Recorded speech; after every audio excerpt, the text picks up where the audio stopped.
RCP Notícias.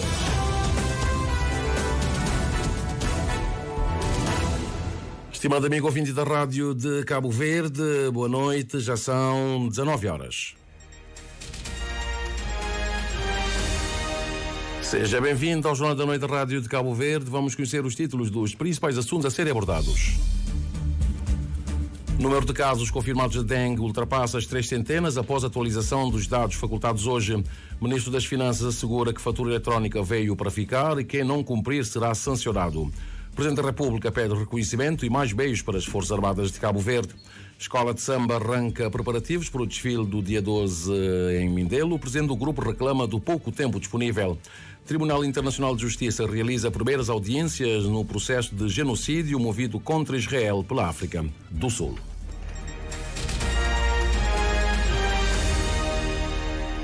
Amigo ouvinte da Rádio de Cabo Verde, muito boa noite, seja bem-vindo a este jornal para esta quinta-feira, 11 de janeiro, dia em que Cabo Verde recebeu a histórica visita do diretor-geral da OMS, que cumpriu hoje já, está a cumprir o primeiro dia de visita ao nosso país e reconheceu hoje os avanços de Cabo Verde em vários setores da saúde. O diretor-geral da OMS, que iniciou hoje uma visita de trabalho de 2 dias a Cabo Verde para a entrega do certificado de país livre do paludismo, fez as declarações esta tarde no final da visita ao Centro Nacional de Telemedicina do Hospital Agostinho Neto.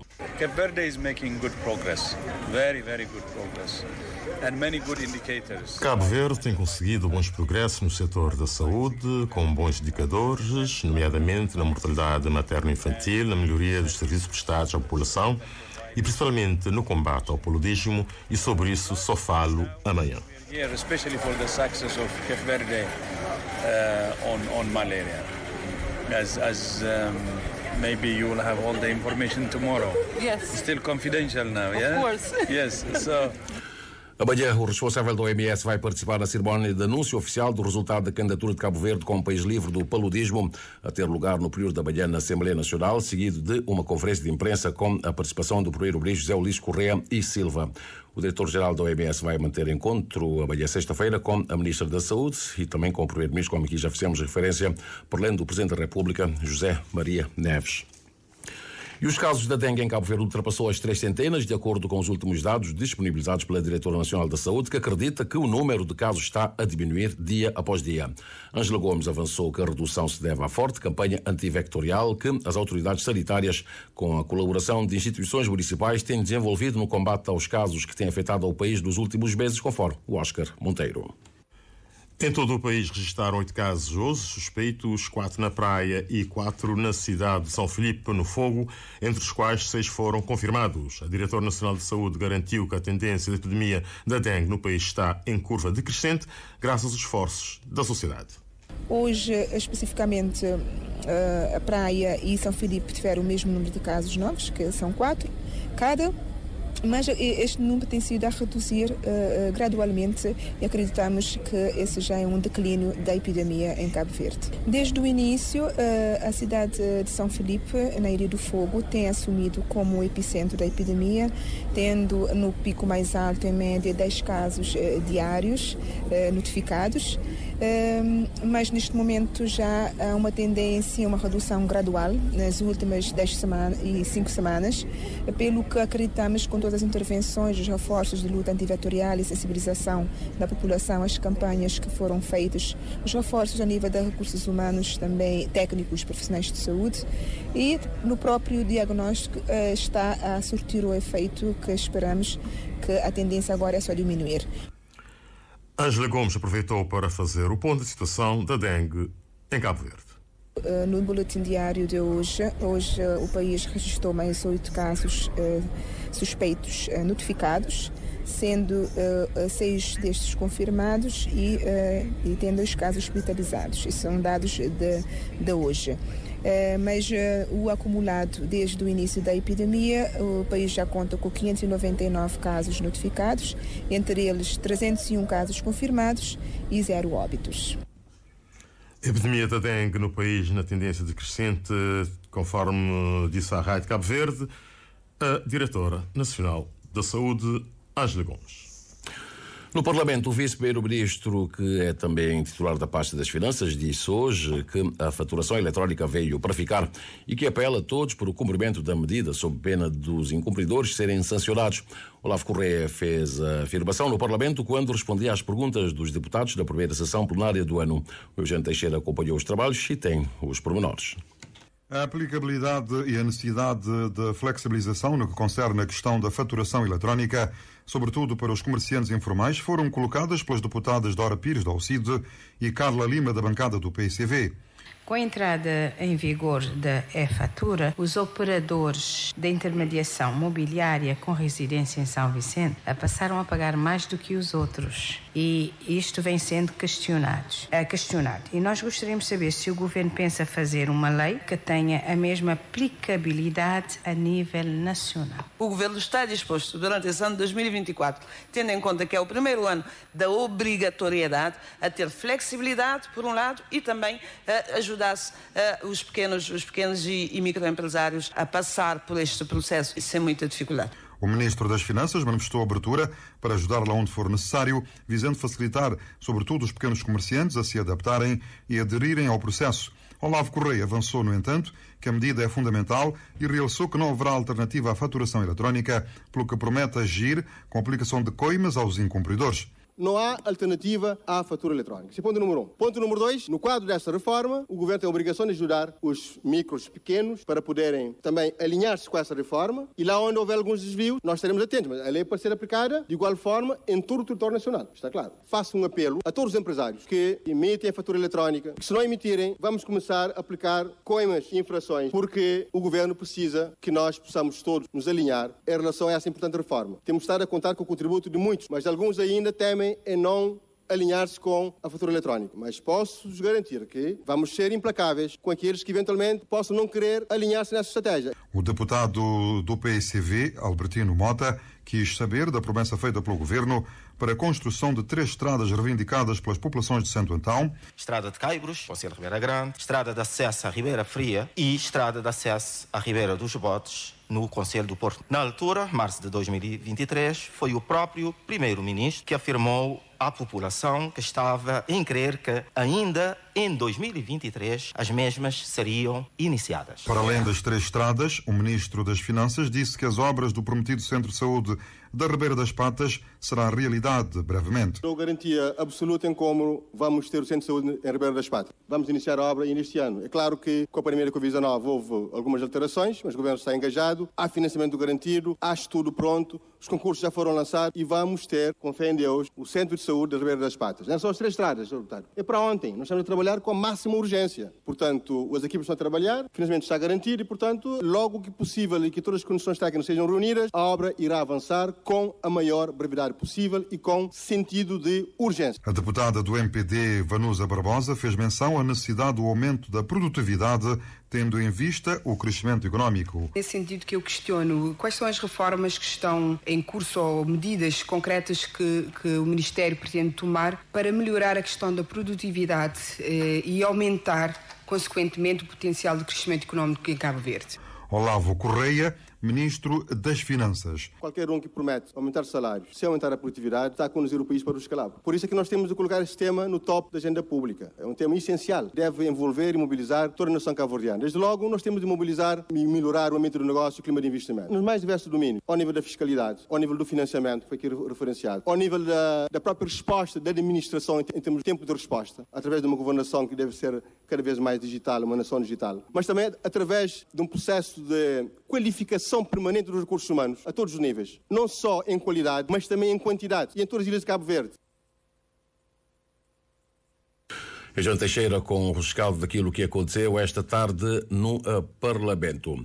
E o Presidente da República pediu hoje ao reconhecimento pelo país do trabalho abnegado das Forças Armadas cabo-verdianas e a contínua mobilização de meios para que a instituição castrense possa cumprir plenamente a sua missão. José Maria Neves, que é o Comandante Supremo das Forças Armadas, que falava ao receber os cumprimentos de Ano Novo das Forças Armadas, através do chefe de Estado-Maior e comitiva, pediu igualmente trabalho conjunto para manter o prestígio e dignidade da instituição num cenário em que há cada vez mais ameaças à democracia. A Miriam Lopes dos Santos acompanhou e traz-nos aqui os detalhes. As Forças Armadas cabo-verdianas conseguiram cumprir em 2023 todas as suas atividades e adaptar-se lá onde faltaram meios. O chefe de Estado-Maior das Forças Armadas destacou a realização pela primeira vez no país do curso de formação de capitães. O contra-almirante António Duarte Monteiro apontou também, por exemplo, o impacto do destacamento da Guarda Costeira na Ilha Brava. Concomitantemente, colocado uma embarcação de forma permanente naquela ilha, aumentando a capacidade da Guarda Costeira no domínio da segurança, portanto, na região Fogo e Brava. Esta embarcação contribuiu sobremaneira para efetuar vários transportes de índole de evacuações médicas, contribuindo assim para salvar vidas, mas também amenizar o sofrimento de várias pessoas. Só para nós termos uma noção da assertividade desta medida da colocação da embarcação na Ilha Brava, durante o ano que findou, foram efetuadas 32 missões de evacuações médicas. É preciso que a República reconheça o extraordinário desempenho das Forças Armadas cabo-verdianas, defende o Presidente da República, para quem na instituição há entrega total às suas missões. Que, apesar das limitações em termos de recursos, tem feito um esforço extraordinário para, no limite das suas capacidades, cumprir plenamente as suas missões. Nas minhas visitas às Forças Armadas, tenho constatado a dignidade com que o trabalho das Forças Armadas é realizado, com a forma abnegada, patriótica, de entrega total, como as Forças Armadas têm procurado cumprir as suas missões. Então cabe à República fazer esse reconhecimento, ao mesmo tempo que cabe à República continuar a mobilizar os meios necessários para que as Forças Armadas cumpram plenamente a sua missão. Num contexto de cada vez mais ameaças à democracia, o chefe de Estado e comandante supremo das Forças Armadas, José Maria Neves, frisa a necessidade de defender as instituições da República e o seu prestígio. Há cada vez mais ameaças à democracia e temos de fazer tudo para que as nossas instituições não sejam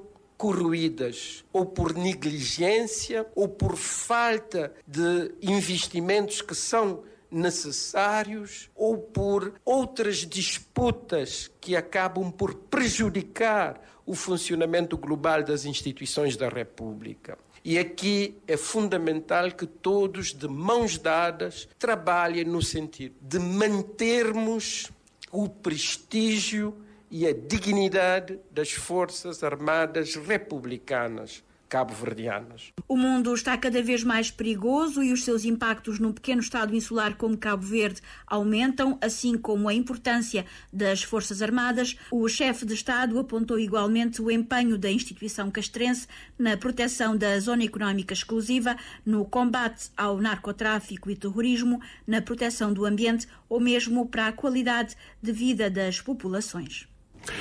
E o cardeal Dom Rindo Furtado também esteve hoje na presidência da República para apresentar os cumprimentos de Ano Novo, foi de manhã, e à saída foi questionado pela Rádio de Cabo Verde sobre o que terá abordado com o chefe de Estado, mas também lhe foi perguntado sobre a união entre pessoas do mesmo sexo. O cardeal Dom Rindo Furtado começa por dizer que Deus criou o homem e a mulher e uniu os dois para, entre outras coisas, terem filhos. Contudo, acrescenta que a Igreja Católica acolhe a todos.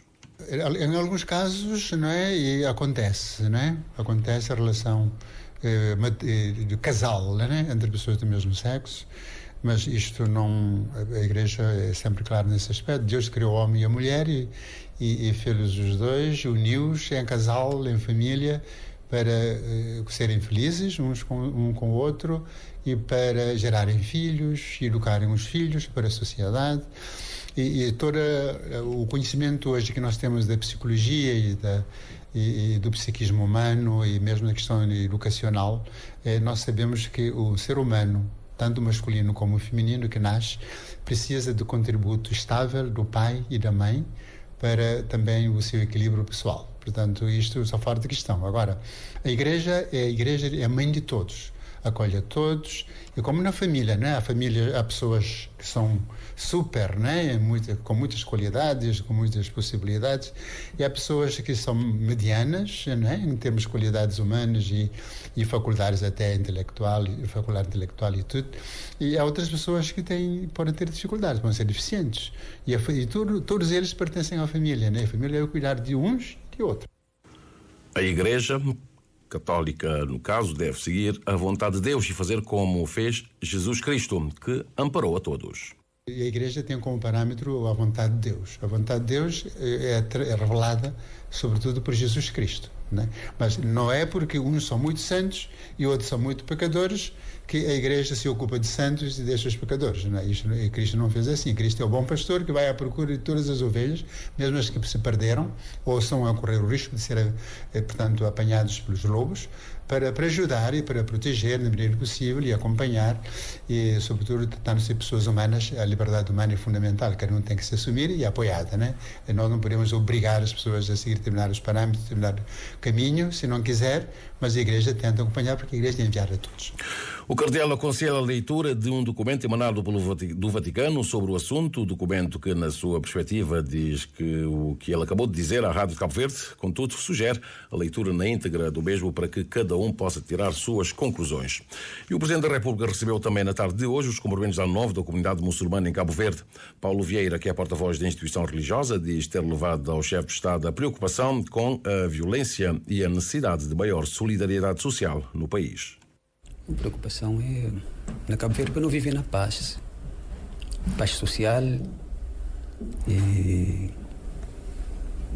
também para não proteger a sociedade. Cada pessoa para proteger a si pessoa e para não proteger a sociedade. O que é o objetivo resolvido do Presidente da República?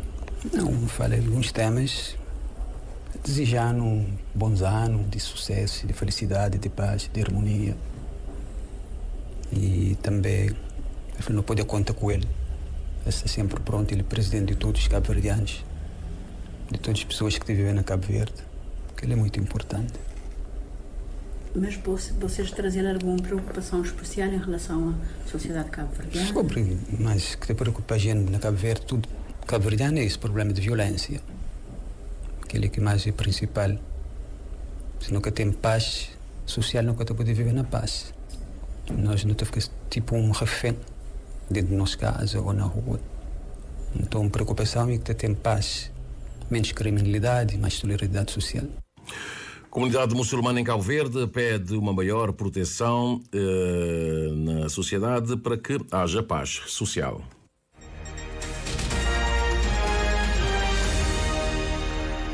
Jornal da Noite da Rádio Cabo Verde, 19 horas mais 18 minutos. O projeto de lei do Estatuto Profissional da Arte e Cultura deve ser levado ao Parlamento para aprovação ainda no primeiro semestre deste ano. A previsão é do Ministro da Cultura e Indústrias Criativas, apresentada durante o encontro sobre o tema com a classe artística. Abrão Vicente adianta que o projeto conta com um financiamento de 50 mil euros da Unesco para a sua conformação jurídica e ligação ao pagamento de impostos e também ao INPS, conforme o Cândido Amorim Fortes. Depois de ter sido socializado em São Vicente e na Praia entre os artistas e ter contado com a realização de um estudo comparativo em relação ao quadro jurídico de outros países, visando a formatação do Estatuto do Artista, esclarece Abrão Vicente, o encontro é realizado na cidade da Praia para adequar o documento à realidade do setor profissional de arte e cultura através do regime jurídico das micro e pequenas empresas REMP. Elevar a fasquia e mostrar a seriedade da proposta do Ministério da Cultura e Indústrias Criativas. A proposta que há que sublinhar tem o patrocínio da Unesco em 50 mil euros para se formatar o projeto jurídico que irá conformar o Estatuto do Artista. Contudo, o Estatuto do Artista tem sido socializado tanto em São Vicente como aqui na Praia, na comunidade de artistas. Recolhemos os subsídios, tivemos uma consultoria internacional balizada que fez a comparação entre o quadro jurídico de vários países para compreender como é que, de facto, podemos formatar um estatuto de artistas que seja consequente. E nesta formatação não há estatuto de artista sem o quadro jurídico de ligação ao sistema fiscal, ao pagamento de impostos e à segurança social. E na pressão que nós fizemos no ano passado para fecharmos o 2023 com o estatuto aprovado no Parlamento, a parte mais dura tem sido, de facto, negociar com as finanças e encontrar um enquadramento próprio para as profissões ligadas às artes. E é nesse sentido que o Ministério das Finanças se propõe a enquadrar os artistas dentro da REMP numa modalidade também especial, adaptada, digamos assim. Daí que o encontro realça Abrão Vicente sirva para ouvir, da parte do Ministério das Finanças, qual o enquadramento possível para que se possa dar o próximo passo, que é a apresentação no Parlamento para aprovação. Queremos levar o Estatuto de Artista para o Parlamento para que haja um debate público e para que seja plenamente incorporado por todos os setores da sociedade civil e as instituições nacionais esse respeito e a dignificação das profissões ligadas às artes. Hoje a socialização final do documento, nós esperamos, entre aprovarmos no Conselho de Ministros durante o mês de fevereiro, pensar março, no máximo abril, ter esse documento agendado na ordem do dia do Parlamento, fazer um debate e a sua aprovação. Portanto, a meta é fecharmos o primeiro semestre de 2024 com o Estatuto já em vigor. O encontro sobre o enquadramento do projeto de lei do Estatuto do Profissional de Arte e Cultura no âmbito do regime REMP para submissão ao Parlamento ainda neste primeiro semestre de 2024 contou, além do Ministro da Cultura e das Indústrias Criativas, Abrão Vicente, com a participação do Vice-Primeiro-Ministro Olavo Correia, do Secretário de Estado das Finanças Alcindo Mota e da Diretora Nacional das Receitas do Estado, Lisa Vaz. Em São Vicente, a Escola de Samba Tropical arranca com os preparativos para o desfile do Carnaval do próximo dia 12 de fevereiro, véspera do desfile formal que acontece dos grupos carnavalescos na terça-feira. David Leite reclama do calendário muito apertado por o grupo organizar-se e colocar nas ruas do Mindelo um projeto orçado em cerca de 10.700 contos. A Humanidades e o Tempo, o Livre Tour também Panhop, é o tema do grupo, conforme nos conta o Albertino Brito.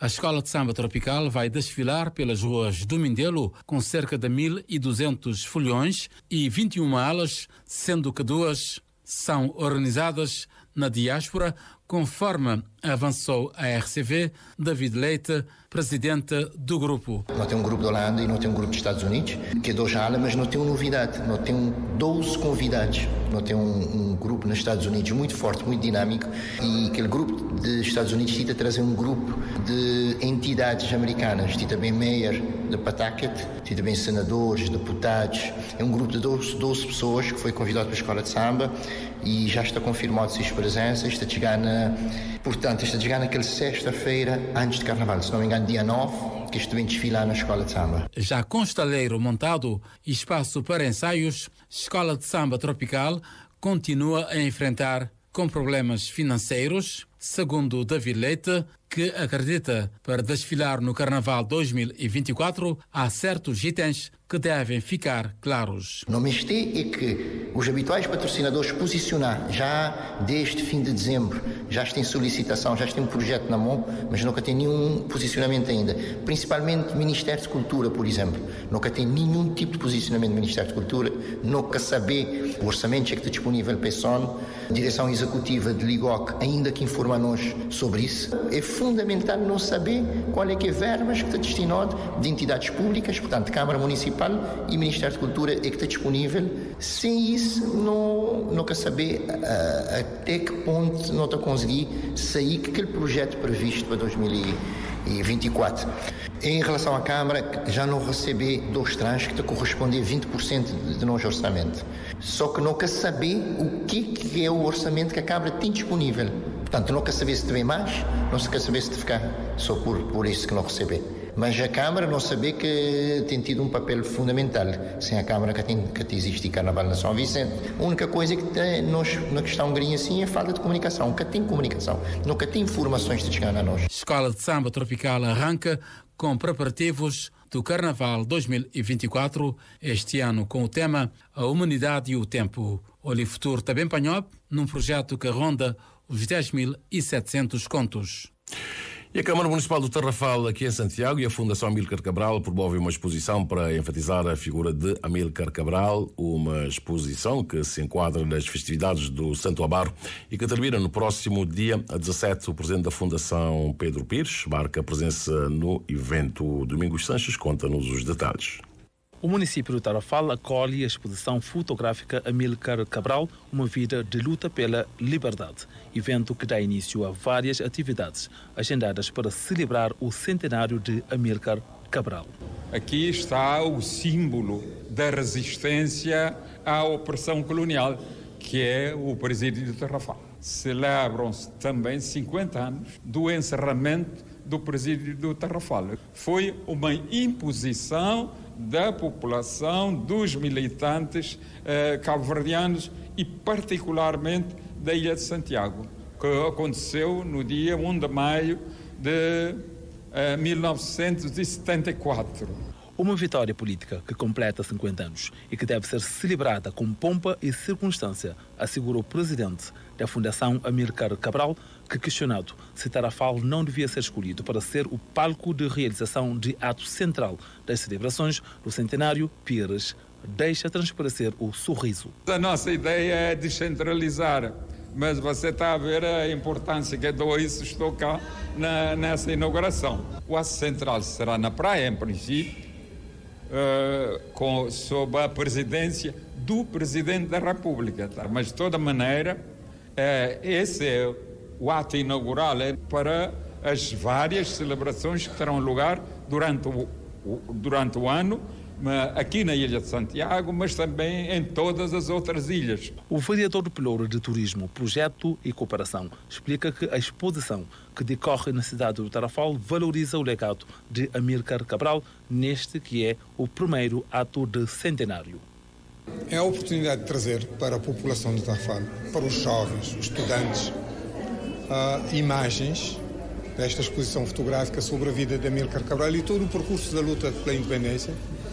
É uma forma de pôr os nossos jovens em contacto com esta realidade e de poderem também contactar com gente que foi protagonista disso tudo. Não é? Vereador do Pelouro de Turismo, Projetos de Cooperação, declara que a Câmara Municipal vai continuar a trabalhar para desenvolver ações que tenham valências importantes para os municípios do Tarrafal, mas também para Cabo Verde, e espera que nos próximos tempos o município venha a acolher celebração oficial do nascimento de Amílcar Cabral.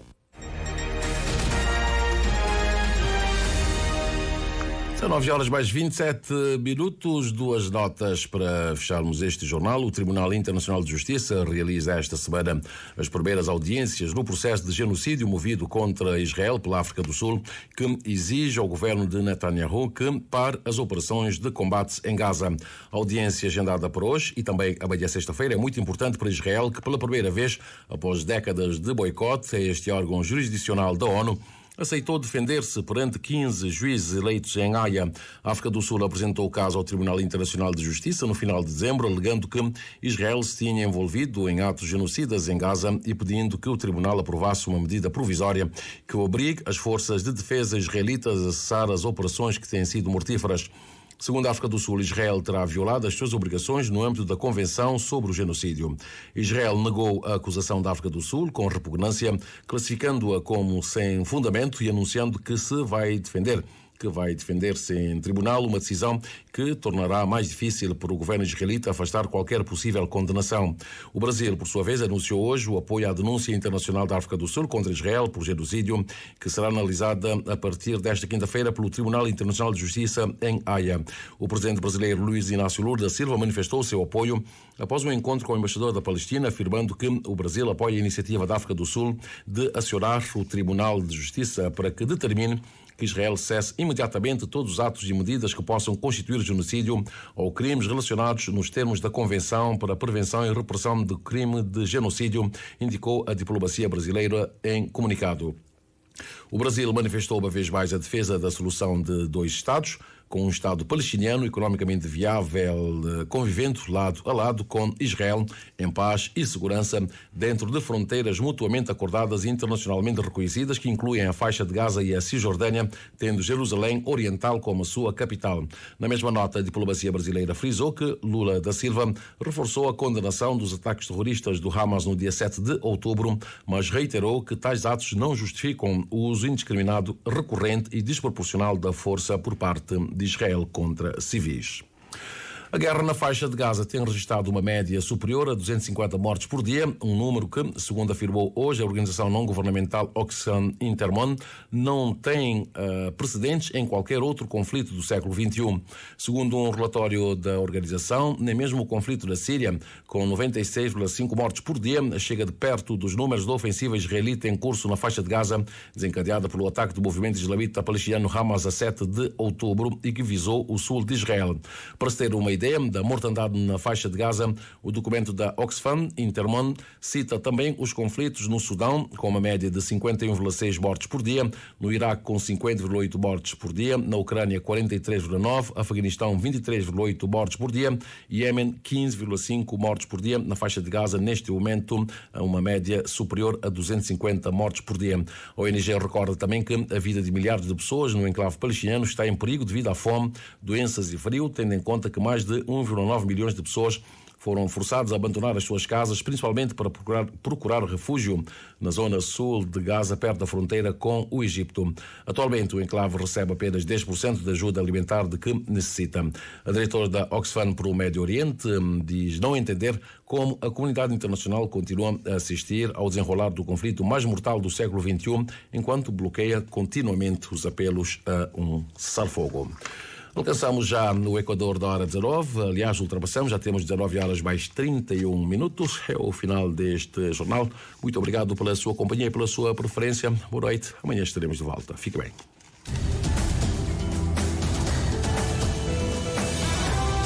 Mais informações em www.rtc.cv e na aplicação RTC Mobile. RCV, o rigor da notícia e o melhor da informação a cada hora.